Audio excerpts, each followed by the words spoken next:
M Kumar mathematics classes.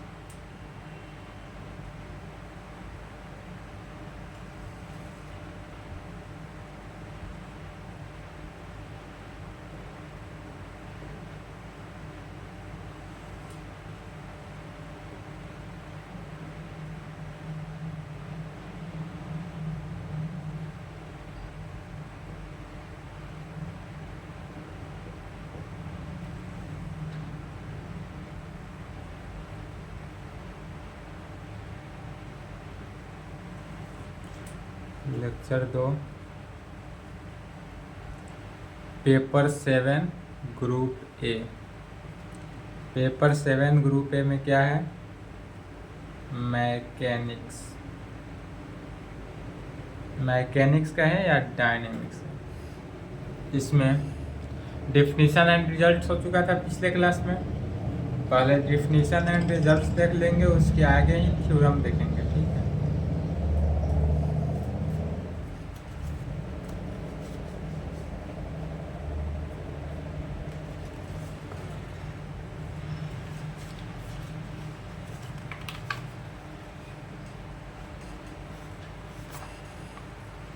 पहला theorem लिखेंगे using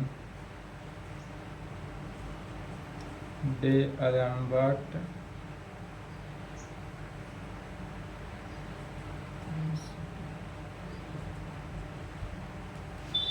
using D'Alembert principle. D'Alembert principle का use करके निकालना किसका वैल्यू है?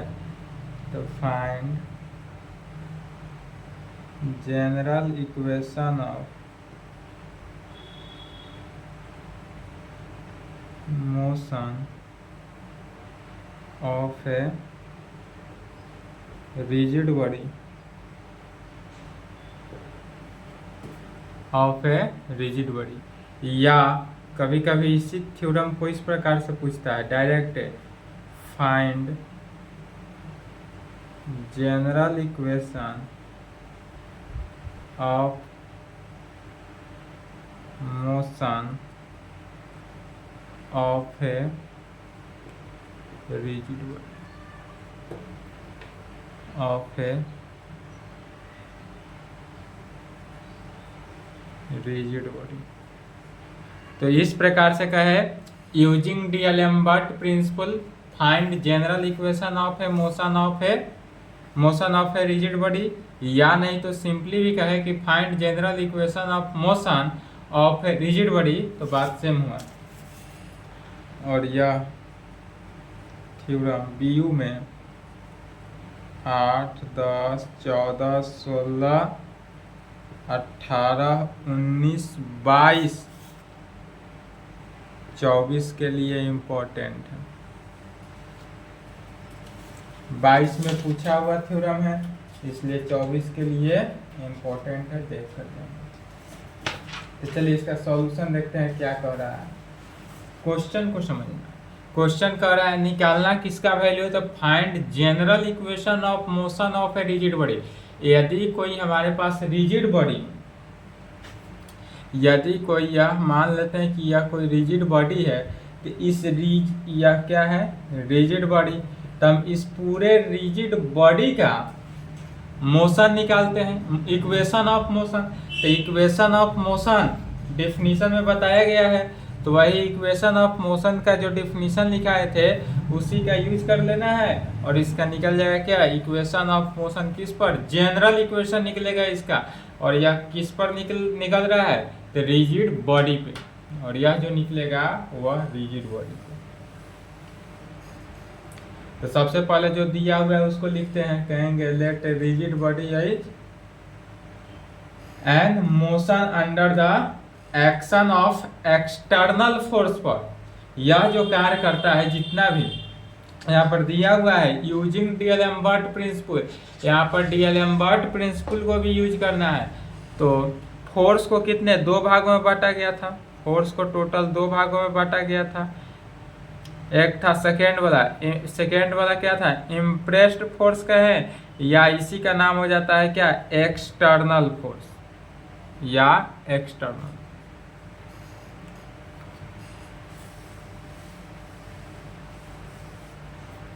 तो इसका आंसर लिखेंगे। सबसे पहले मान लेते हैं, क्या मानेंगे, let a rigid body is an motion under the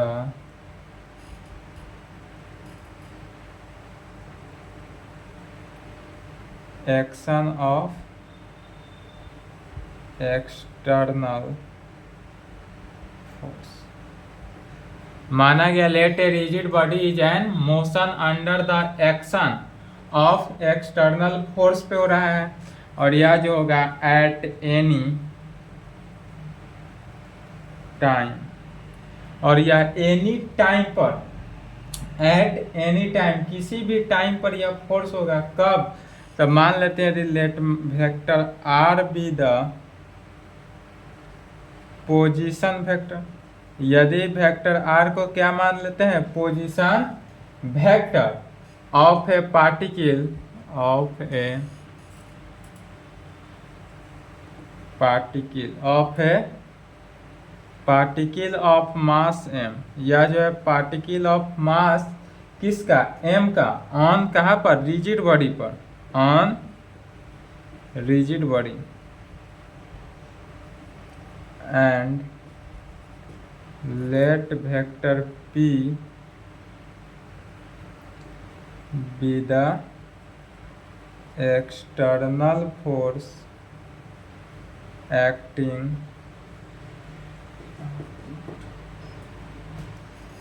क्या कहेंगे, तो at time, at any time, यदि कोई भी टाइम पर अगर हम मान लेते हैं कि एनी टाइम कहा गया, तो एनी टाइम पर यदि वेक्टर आर को हम पोजीशन वेक्टर लेते हो, और यह पोजीशन वेक्टर किसका होगा, पार्टिकल ऑफ मास m पर, यह जो कार्य किया यह पार्टिकल ऑफ मास m पर कार्य करेगा, और यह पार्टिकल ऑफ मास कहाँ पर, तो ऑन रिजिड बॉडी पर, और यह जो कार्य किया जी पूरे कार्य होगा वह रिजिड बॉडी पर कार्य करेगा। एंड तब मानेंगे वेक्टर p जो है वह यदि एक्सटर्नल फोर्स हो, वेक्टर p क्या हो, एक्सटर्नल फोर्स, तब यह क्या कार्य हो, तब कहेंगे देन फ्रॉम डी अलेम्बर्ट, अब यहाँ पर यूज करना है डी अलेम्बर्ट, डी अलेम्बर्ट, इसलिए यहाँ पर क्या कहेंगे, then from d'Alembert principle से। डी अलेम्बर्ट प्रिंसिपल क्या हो गया, डायरेक्ट यूज कर देना है, minus sigma m into d two vector r by D T square plus sigma vector p, और यह किसके, 0, यह कल के क्लास में लिखा गया था, अर्थात sigma m into d two vector r by D T square किसके इक्वल हो जाएगा, सिग्मा वेक्टर p के, इसको इक्वेशन मान ले लेते हैं। अब यह इस इक्वेशन से कह सकते हैं कि this equation is called vector general equation of किसका, motion on a rigid body, या जो पूरे के पूरे रिजिड बॉडी है उस रिजिड बॉडी के मोशन के वेक्टर का इक्वेशन निकला, वेक्टर इक्वेशन फॉर्म। यह जो इक्वेशन निकला यह कैसा इक्वेशन हुआ था, कहेंगे this equation is called, this equation is called vector equation of motion of a rigid body. This equation is called vector equation of a motion of a rigid body, या जो है motion के rigid body हुआ। अब इसी का यदि हम क्रॉस प्रोडक्ट ले लें, यहाँ तक लिखें,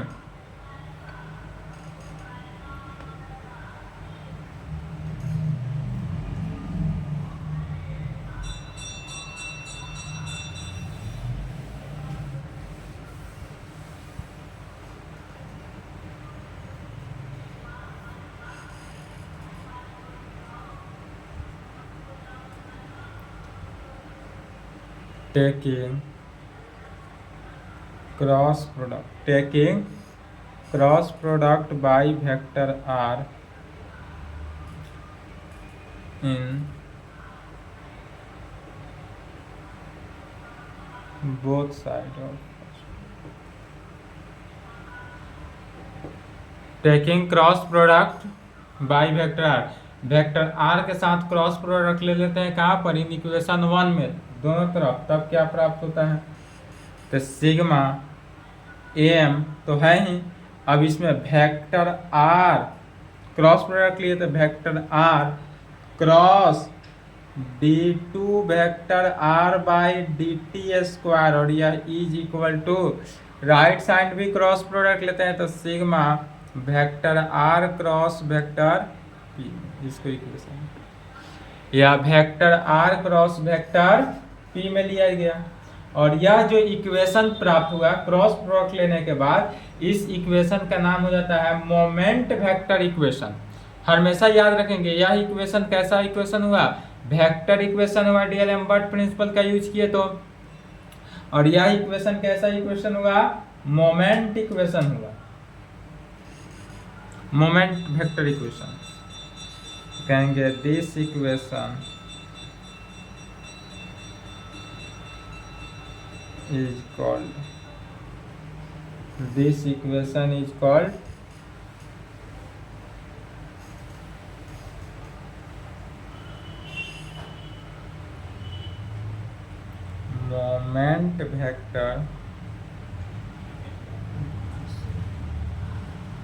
मोमेंट वेक्टर इक्वेशन ऑफ किसका, तो ऑफ है रिजिड बॉडी,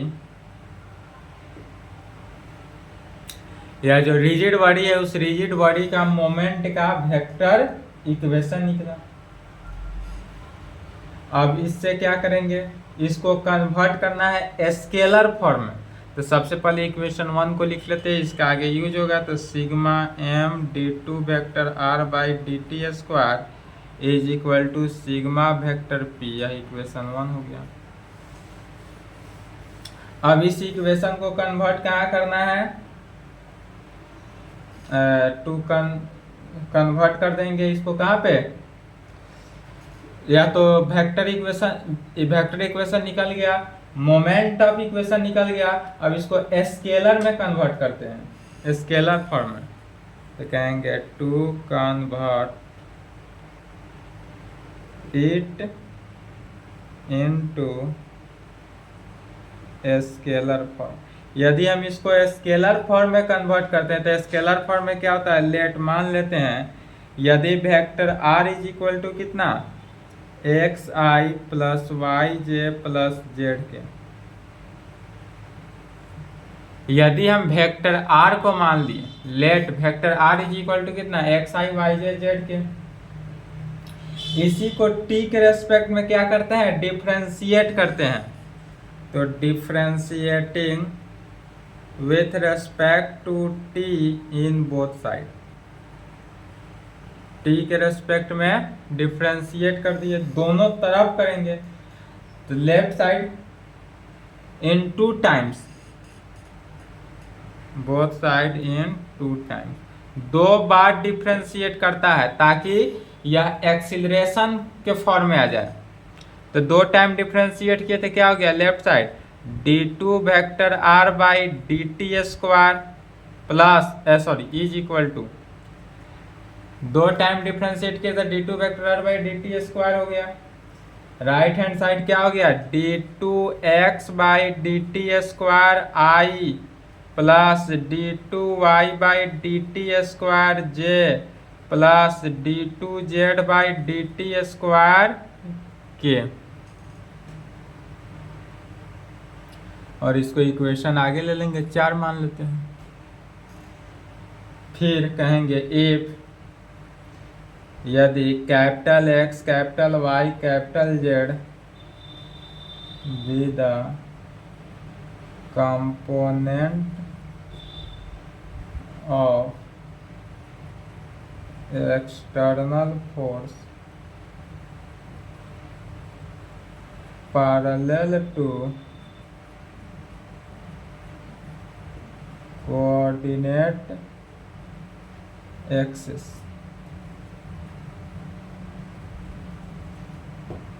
यदि यह कोऑर्डिनेट एक्सिस हो तो क्या हो जाएगा, vector p is equal to x I Y जे,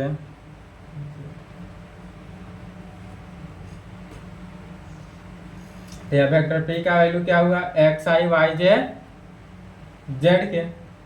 अब इक्वेशन 4 और 5 से देखना है। इक्वेशन 4 से d2 vector r by D T square का वैल्यू निकला, और इक्वेशन 5 में क्या है, वेक्टर p का वैल्यू निकला, और इस दोनों के वैल्यू को इक्वेशन 1 में पुट कर देना है। तो अब कहेंगे we put the value from, कहाँ से, 4 एंड 5 से, इन किस में, फर्स्ट वी गेट। यदि 4 और 5 से हम इस इक्वेशन फर्स्ट में इस वैल्यू को पुट करते हैं तो देखते हैं क्या रिजल्ट निकला। इक्वेशन 2 को लिख लेते हैं। इसका यूज होगा sigma m vector r cross d2 vector r by D T square, sigma vector r cross vector p, equation 2।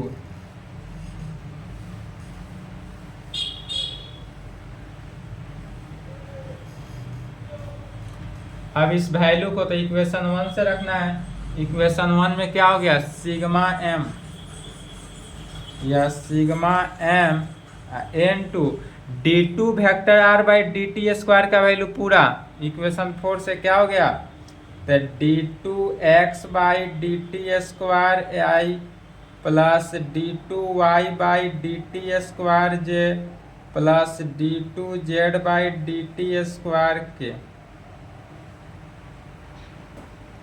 d2 z by D T square K is equal to right hand side sigma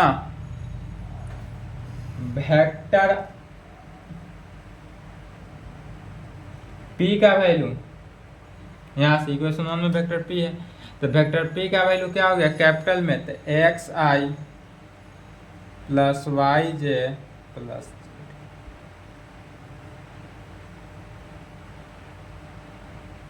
vector r is equal to x I Y j, equation 3। Equation 3 को भी side में लिख लिया गया। अब दोनों तरफ sigma के फॉर्म में आया तो इसको कम, इसके जो कोएफिशिएंट है उस कोएफिशिएंट को क्या करना है, कंपेयर करेंगे, किसके, i के कोएफिशिएंट को, j के कोएफिशिएंट को और k के कोएफिशिएंट को। तो कहेंगे इक्वेटिंग द कोएफिशिएंट ऑफ किसका, i j k, i j k के कोएफिशिएंट को इक्वेट करते हैं कहाँ पर, इन बोथ साइड्स, दोनों तरफ वी गेट, तब हमको क्या प्राप्त होता है। यदि i के कोएफिशिएंट को देखते हैं तो यहाँ पर क्या हो जाएगा, लेफ्ट में sigma small m d2 x by D T square i का कोएफिशिएंट, और यह इक्वल टू i का कोएफिशिएंट सिग्मा x के फॉर्म में।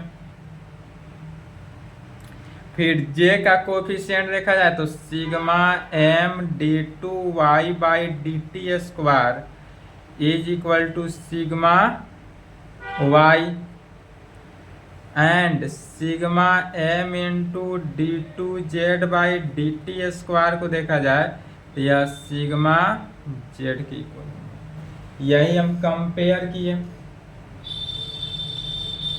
अब यह जब कंपेयर भी कर सकते हैं, इक्वेटिंग भी कर सकते हैं कोई भी, तब यह जो इक्वेशंस हुआ यह स्केलर जनरल इक्वेशन में प्राप्त होता है। ऑफ मोशन किसका, रिजिड बॉडी का चल रहा है तो रिजिड बॉडी में ही चलेंगे। तो कह सकते हैं यहाँ से this equations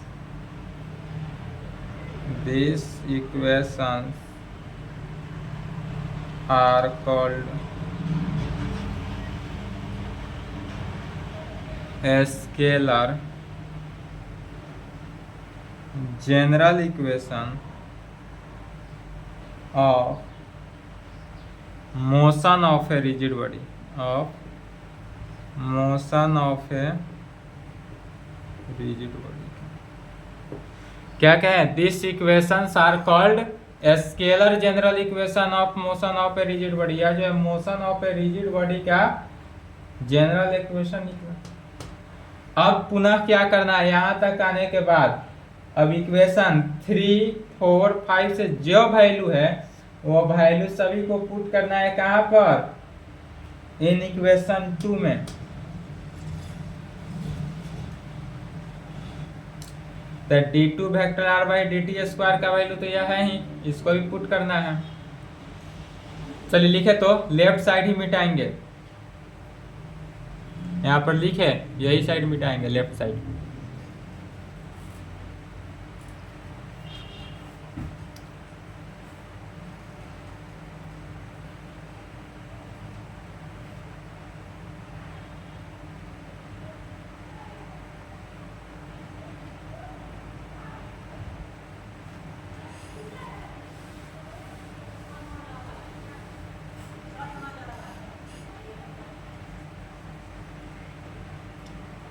Again we put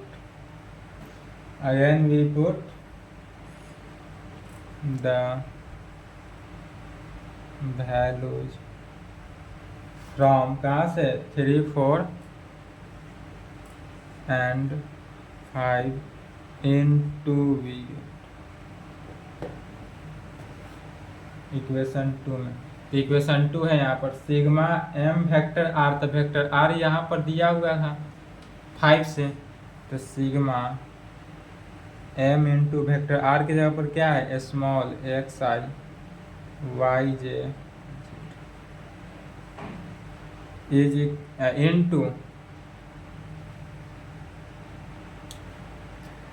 का इसका cross product d2 vector r by dt square, यहाँ पर है d2 vector r by dt square, cross product d2x by dt square I plus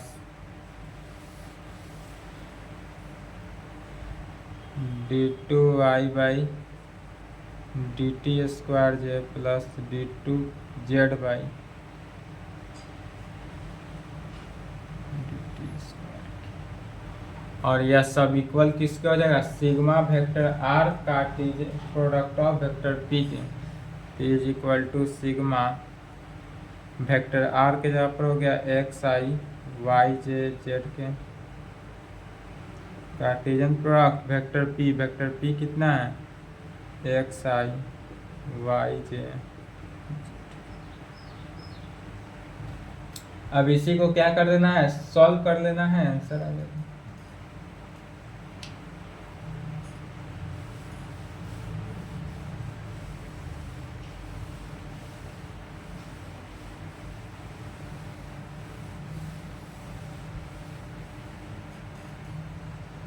left hand side देखते हैं, यदि हम सिग्मा m को कॉमन ले लिए तो यह कार्टेशियन प्रोडक्ट वेक्टर के फॉर्म से आ रहा है, वेक्टर से चले आएंगे वेक्टर में यदि कार्टेशियन प्रोडक्ट का वेक्टर का प्रोडक्ट निकालना होता है तो कैसे निकालते हैं, डिटर्मिनेंट फॉर्म में। तो डिटर्मिनेंट ऑफ आई जे के, आई का कोएफिशिएंट कितना है, एक्स, जे का वाई, जेड का के, इसमें आई का d2x by dt square, d2y by dt square, d2z by dt square is equal to sigma, पुनः इस दोनों का स्केलर प्रोडक्ट का क्या हो गया, आई जे के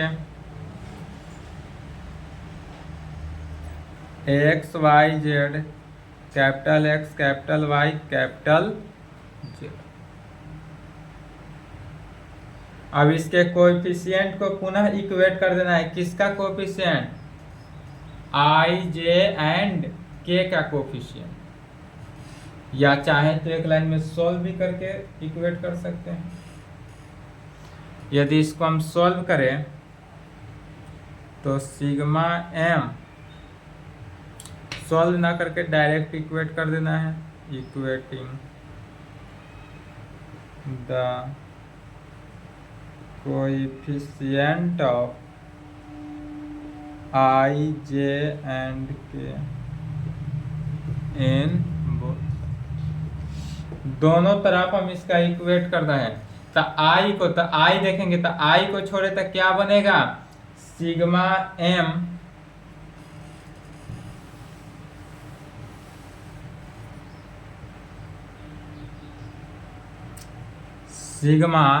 एम अगर हम आई को छोड़ते हैं तो क्या बना, y को इसके साथ मेन के साथ, तो y into d two z by D T square, y into d two z by D T square minus z into d two y by D T square में।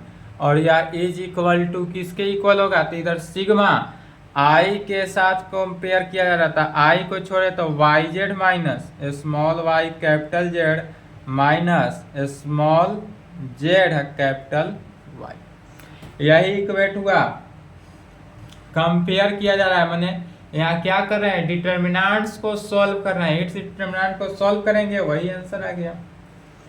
सेकेंड, अब जे के coefficient को compare करना है, तो जे के coefficient को compare किए तो क्या हो जाएगा, सिग्मा एम इंटू जे के कोफिशिएंट, तो मेन इसको छोड़े क्या हो जाएगा, एक्स इंटू डी, अब माइनस में होता है तो इसका सेकेंड माइनस फर्स्ट कर देंगे, क्योंकि अब माइनस के टर्म में होता है, तो z into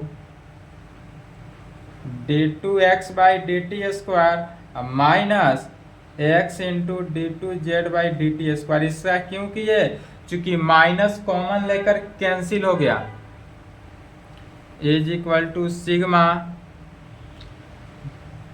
Z x minus x z, and एक और हो जाएगा, तो सिग्मा इसको किस में के साथ कंपेयर किए, तो x into d two y by D T square minus y into d two x by D T square is equal to sigma x y minus y x. और यह जो रिजल्ट निकला, यह कैसा इक्वेशन हुआ, moment scalar general equation. There equations are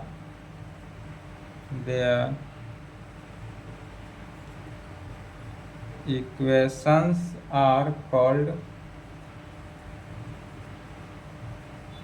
moment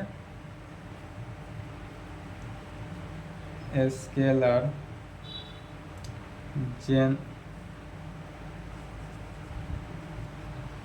general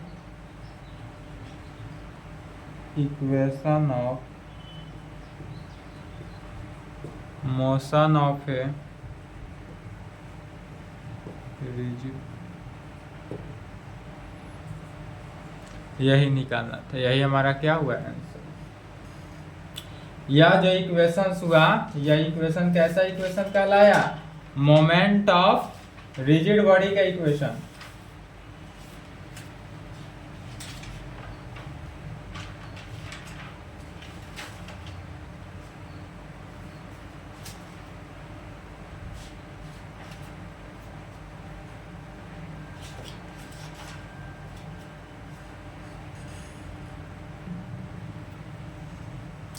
चलिए लिख लिए।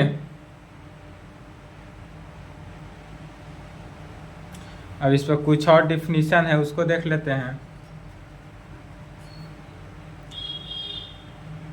सम डिफिनीशन एंड रिजल्ट। अब इस रिजल्ट से इसके आगे का जो थ्योरम है वो सॉल्व होगा।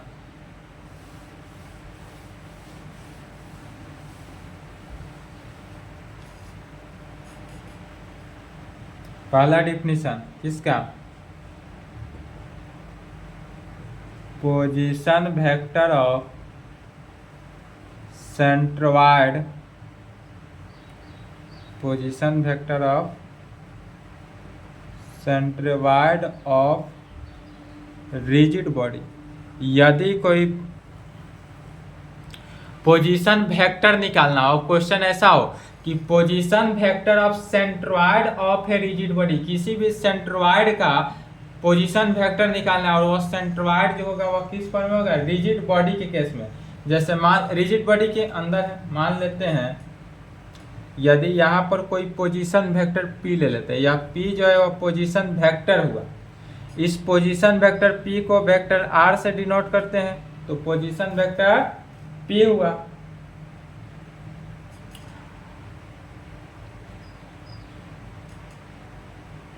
पोजीशन वेक्टर क्या कर लेते हैं, P ले लेते हैं, और इसका सेंटर ऑफ मास यदि हम ले लें या ग्रेविटी G ले लेते हैं, और इसको कैसे वेक्टर R या जो है वेक्टर R डैश से, तो वेक्टर R पर डैश से डिनोट करते हैं, और इसको एक ओरिजिन, बाहर यह ओरिजिन है, वो क्या है ओरिजिन है, ओरिजिन से पोजीशन वेक्टर को मिला दिए और यहाँ मिला दिए, यह जो मिला यह वेक्टर R बार हुआ, वेक्टर R बार, और यह किस पर जा रहा है पोजीशन वेक्टर, तो वेक्टर R पर। यह जो पोजीशन वेक्टर हुआ किस पर, मास पर हुआ, तो M हुआ, और इसमें कैपिटल M जो मास लगेगा यह किस में, सिग्मा M में, small m, capital M is equal to sigma M, और यह सब के सब है कहाँ पर, रिजिड बॉडी में है, तो यह जो सभी है इसको एक रिजिड बॉडी के अंदर रख लेते हैं। यह जो बनाया गया यह क्या है, रिजिड बॉडी हुआ, जिसको हम रिजिड बॉडी के अंदर रख लिए। तब इसी का इक्वेशंस क्या होगा सो देखेंगे, तो कहेंगे इफ यदि vector R is the position vector, vector R हमारे पास क्या है position vector of a particle of mass m at कहाँ पर, P पर, देन तब position vector of centroid, position vector of centroid कहें या सेंटर ऑफ मास कहें G of a rigid body of mass capital M is equal to sigma M में is denoted by, और यह डिनोट करेगा किसका, vector R bar is equal to, तो vector R bar is equal to sigma M vector R divided by sigma M, sigma M, इसी को इस प्रकार लिख सकते हैं sigma M vector R divided by, यह जो सिग्मा M है, सिग्मा M को कैपिटल M से लिख सकते हैं। इस रिलेशन को याद रखेंगे, आगे के थ्योरम जितना भी पढ़ेंगे सभी में यूज होगा, ठीक है। डायरेक्ट सिग्मा M के जगह पर कैपिटल M भी यूज कर सकते हैं।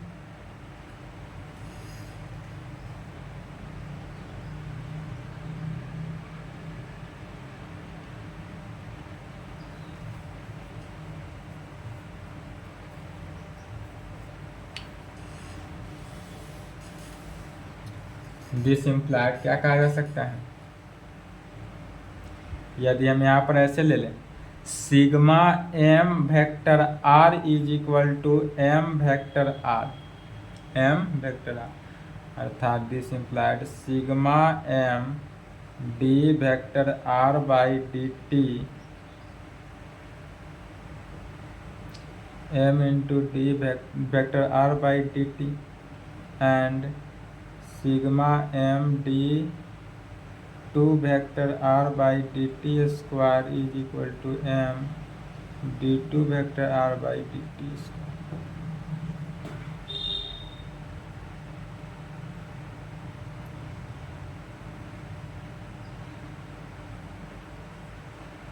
अब फिर एक बार और फिगर को समझना है, या लिख लिए,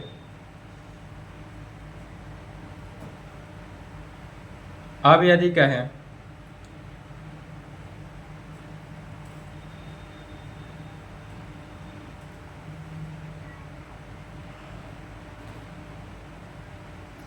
यदि अब इसको यह वेक्टर जी जो है, जी को यदि हम मान लेते हैं पोजीशन वेक्टर, यदि जी को पोजीशन वेक्टर मान लिया जाए तब उस कंडीशन में वेक्टर आर बार जो होगा, यह इसका तो डिस्टेंस ओरिजिन से रहा ही सेम रहा एम पर, लेकिन यह जो होगा पोजीशन वेक्टर पी जो है, इससे लेकर यह जी जो सेंट्रॉइड है इसको मिला देते हैं और इसके बीच का जो डिस्टेंस रहा हुआ वेक्टर आर डैश हो जाता है, अर्थात यह वैल्यू क्या हुआ वेक्टर आर डैश। पुनः इस फिगर को बनाना है 2 नंबर में, इस फिगर को बनाएंगे और यह भी किस में रिजिड बॉडी में ही कार्य हुआ और इस फिगर को 2 नंबर में लिखना है। मान लेते हैं let vector are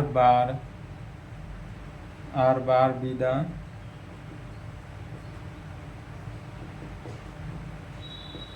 position vector of centroid G of a rigid body with respect to origin O, so that, और यह इस प्रकार से होगा कि OG vector OG is equal to vector R। यह जो है वेक्टर OG किस में हो जाएगा वेक्टर R। फिर मान लेते हैं again let vector r and vector r bar या आर डैश कहें, vector are dash r position vector of a particle of mass m at कहाँ पर p पर, mass m at p on rigid body on rigid body with respect to origin O and origin G, origin O पर भी और origin G respectively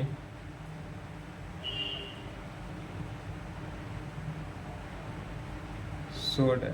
और यह इस प्रकार से होगा कैसे कि वेक्टर ओपी या जो है वेक्टर ओपी, यहाँ से वेक्टर ओपी जो हुआ वेक्टर ओपी का डिस्टेंस हुआ वेक्टर आर होगा एंड वेक्टर जीपी या वेक्टर पीजी का डिस्टेंस क्या हो जाएगा vector are dash.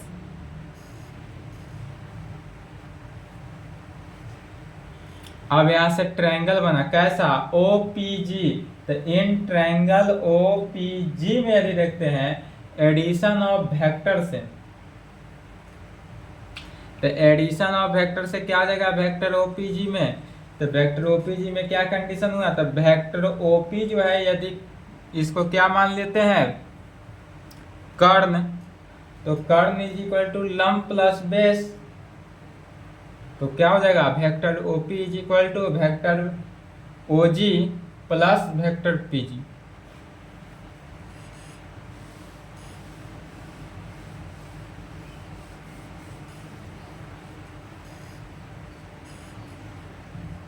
In triangle OPG या ओपीजी ट्रायंगल में ओपीजी का from addition of vectors,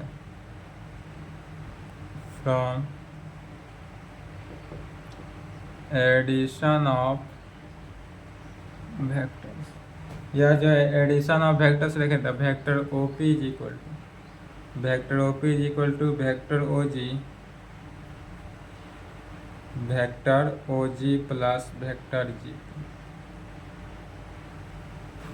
vector OG is equal to vector जी, अर्थात वेक्टर ओपी को क्या लिखे हैं वेक्टर आर, वेक्टर ओजी को क्या कहेंगे वेक्टर आर बार प्लस वेक्टर जीपी को क्या लिखेंगे वेक्टर आर डैश। यह रिजल्ट्स को याद रखेंगे, इस रिजल्ट्स को भी क्या करना है याद रखना है। थर्ड नंबर डिफिनीशन कहेंगे, क्योंकि अब आगे जितना भी प्रॉब्लम बनेगा सभी इसी पर बेस होगा। Sigma M vector are dash by sigma M is equal to 0। यदि sigma M vector are dash जो है वह sigma M is equal to 0 पर हो, being the position vector of centroid, position vector of किसका, centroid G with respect to centroid G में, और यह सेंट्रोइड जी के रेस्पेक्ट में होगा। This implied sigma M vector are dash जो होगा वह 0। चलिए यही आंसर होगा, यहाँ तक आंसर करें। इतना ही डिफिनीशंस को याद करना है और इसी पर बेस जितना भी आगे थ्योरम है प्रॉब्लम होगा सब सॉल्व होते जाएगा। चलिए यहाँ तक कंप्लीट करें, इसके आगे जो थ्योरम है नेक्स्ट क्लास में देखा जाएगा।